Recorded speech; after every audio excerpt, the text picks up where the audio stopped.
কিশোর রায়চৌধুরীর লেখা কবিতা কমলা নাপিত।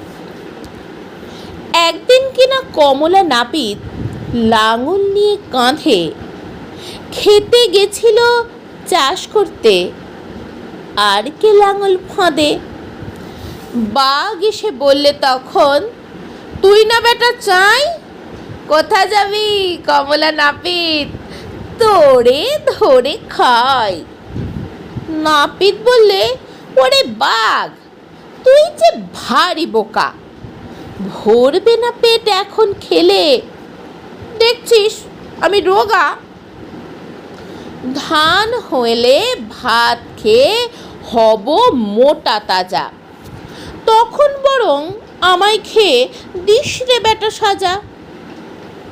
বাঘ ভাবলে, ভালোই কথা, ধান হবে কবে, তোমরা এসে লাঙল টানো, জলদি হবে তবে।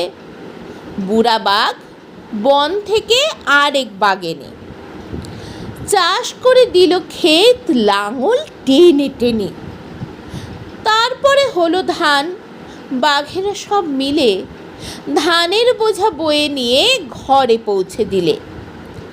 ঘরের দুয়ার বন্ধ করে বললে নাপিত আসতে, লেজে বেঁধে ফুটো দিয়ে দাও তো বাঘ কাস্তে। বুড়া বাঘ লেজ বাড়িয়ে কাস্তে যেই দিল, অমনি নাপিত কুচ করে লেজটি কেটে দিল। বেজায় রেগে বাঘের পাল বলে, ওরে দুষ্টু, বাঘে পেলেই করব তোরে ভাত খাইয়ে পুষ্টু। বনে গেলে বাঘের পাল, নাপিত বলে হেসে, আমি হচ্ছি বাঘের চাই, নাইকো আমি জেসে।